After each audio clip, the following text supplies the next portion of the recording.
અમદાવાદ શહેરમાં વિવિધ સ્થળોએ ગેરકાયદેસર રીતે રહેતા બાંગ્લાદેશીઓને ઝડપથી તેમના દેશમાં પાછા મોકલવામાં આવી રહ્યા છે, પરંતુ બાંગ્લાદેશ સરકારે પહેલીવાર સ્વીકાર્યું છે કે પાછા મોકલવામાં આવેલા લોકો તેમના દેશના છે. તો ઉલ્લેખનીય છે કે થોડા સમય પહેલા તો અમદાવાદ શહેર ક્રાઇમ બ્રાન્ચે 51 બાંગ્લાદેશીઓ સામે કાર્યવાહી કરી હતી. તેમણે બનાવટી દસ્તાવેજોના આધારે ભારતીય હોવાનો પુરાવો પણ આપ્યો હતો. જોકે તપાસમાં જાણવા મળ્યું કે 15 બાંગ્લાદેશી નાગરિકો બાંગ્લાદેશના નાગરિક હતા, જે બાદ તેમને પરત મોકલી દેવામાં આવ્યા હતા. તો અન્ય 35 બાંગ્લાદેશીઓને 1 મહિનામાં તેમના દેશમાં મોકલવામાં આવશે. ત્યારે અમદાવાદ શહેરના ચંડોળા તળાવ અને તેની આસપાસના વિસ્તારમાં ઘૂસણખોરી કરનારા બાંગ્લાદેશીઓની તપાસ કરતી વખતે ક્રાઇમ બ્રાન્ચે 3 અલગ અલગ ફરિયાદ નોંધી હતી, જેમાં તેમણે પોતાને ભારતીય હોવાનો દાવો કરીને ખોટા દસ્તાવેજો તૈયાર કર્યા હતા. તેમજ તેઓ બાંગ્લાદેશી સગીરોને નોકરીનું વચન આપી શહેર લાવી દેહ વ્યાપારમાં ધકેલતા હતા. તો બંને ગુનાનો પર્દાફાશ થયા બાદ શહેર ક્રાઇમ બ્રાન્ચે બંને ગેંગ સામે કાર્યવાહી શરૂ કરી છે. તેની ધરપકડ બાદ કાયદાકીય પ્રક્રિયા દ્વારા તેમને પરત મોકલવાના પ્રયાસો શરૂ કરવામાં આવ્યા હતા, જેમાંથી 15 બાંગ્લાદેશીઓને તેમના વતન મોકલી દેવામાં આવ્યા છે. તો કાગળ પર કંપનીઓને બનાવીને દેહ વ્યાપારનું રેકેટ ચલાવતા આ આરોપીઓ હવાલા મારફત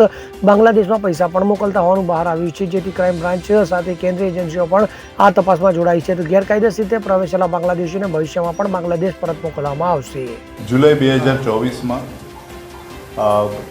અમદાવાદ શહેર વિસ્તારમાં ગેરકાયદેસર રીતે વસતા બાંગ્લાદેશી નાગરિકોની જે માહિતી મળેલી હતી, અને એ માહિતી આધારે એક આખા કાર્યવાહીની એક રૂપરેખા તૈયાર કરવામાં આવેલી હતી. અને એ આધારે જે પણ બાંગ્લાદેશી અમદાવાદ શહેર વિસ્તારમાં રહે છે એ વિસ્તારને એ લોકોની માહિતી, એ વિસ્તારની માહિતી મેળવવામાં આવેલી. અને એમાં મુખ્યત્વે ચંડોળા જે તળાવ વિસ્તાર છે ત્યાં બાંગ્લાદેશી નાગરિકો વધુ પ્રમાણમાં રહેતા હોવાનું માહિતી મળેલી. અને એ આધારે જે પણ કોમિંગ દરમિયાન બાંગ્લાદેશી નાગરિકો મળેલા, એમાં મોટાભાગના જે બાંગ્લાદેશી નાગરિકો પાસે બનાવટી આધાર કાર્ડ અને અન્ય ભારતીય નાગરિક હોવાના પુરાવા પ્રાપ્ત થયેલા. અને આ અનુસંધાને ક્રાઇમ બ્રાન્ચ ખાતે ગુનો નોંધવામાં આવેલો હતો. આ ગુનાની તપાસ દરમિયાન જાણવા મળ્યું કે ઘણા બધા લોકો આવા બનાવટી દસ્તાવેજો તૈયાર કરી પોતે ભારતીય નાગરિક હોવાનું પ્રસ્થાપિત કરવા માટે બીજા પણ લોકોની મદદ લે છે, જેમને આધાર કાર્ડ બનાવવામાં મદદ કરેલી છે બનાવટી.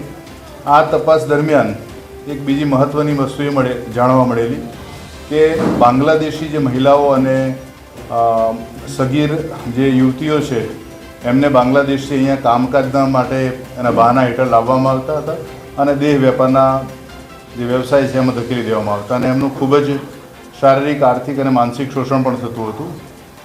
એ આધારે અન્ય એક કેસ પણ નોંધવામાં આવ્યો, જે પોક્સો એક્ટ હેઠળનો કેસ હતો. અને એમાં પણ 2 બાળકીઓ સર્વાઈવ કરવા, એટલે એમને સુરક્ષિત કરવામાં આવેલી હતી. આમ આખી જે બંને કેસોનું એનાલિસિસ કરવામાં આવ્યું, અને એનાલિસિસના માધ્યમથી જે પણ કોમિંગ ઓપરેશન દરમિયાન 50 જેટલા બાંગ્લાદેશી નાગરિકો માઇનર સહિત એમને ડિટેન કરવામાં આવેલા હતા. અને એ લોકોને લીગલ પ્રોસેસ માધ્યમથી ડિટેન્શન સેન્ટરમાં રાખવામાં આવેલા હતા. આ જે એનાલિસિસ કરવામાં આવ્યું હતું એમાં મુખ્યત્વે જાણવા મળ્યું કે scrap business, food item business અને દેહ વેપારના વ્યવસાયમાં મોટી સંખ્યામાં બાંગ્લાદેશી નાગરિકો ગેરકાયદેસર રીતે અમદાવાદ શહેર અથવા તો બીજા વિસ્તારોમાં આવીને રહે છે. અને સાથે સાથે એ જે ગેરકાયદેસર રહેતા બાંગ્લાદેશી નાગરિકો જે છે એ કોઈ દેશ વિરોધી પ્રવૃત્તિ, ભારત દેશ વિરોધી કોઈ પ્રવૃત્તિ કરે છે કે કેમ, એ બાબતે પણ તપાસ હાથ ધરવામાં આવેલી.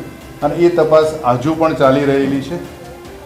શરૂઆતમાં આ જે આખું કામ શરૂ કરવામાં આવ્યું એમાં સેટેલાઇટથી આખા વિસ્તારનું જે ઇમેજ જે લેવામાં આવી, અને ઇમેજ જોવામાં આવતા હિસ્ટોરિકલ રીતે 1980થી લઈને અત્યાર સુધીમાં દર 10 વર્ષના તબક્કામાં જે ચંડોળા લેક વિસ્તાર છે ધીમે ધીમે સંકોચાતો ગયો હતો, સાંકડો થતો ગયો, અને ત્યાં ગેરકાયદેસર દબાણો અને બાંગ્લાદેશી જે નાગરિકો છે એ લોકો ત્યાં રહેતા હતા. રુસ્તમ શેખ સાથે CN24 ન્યૂઝ, અમદાવાદ. હવે જુઓ દેશ દુનિયાની તમામ ખબરો તમારી આંગળીના ટેરવે. ઉઠાવો મોબાઈલ અને Google Play Store પરથી ડાઉનલોડ કરો અમારી CN24 ન્યૂઝ મોબાઈલ એપ.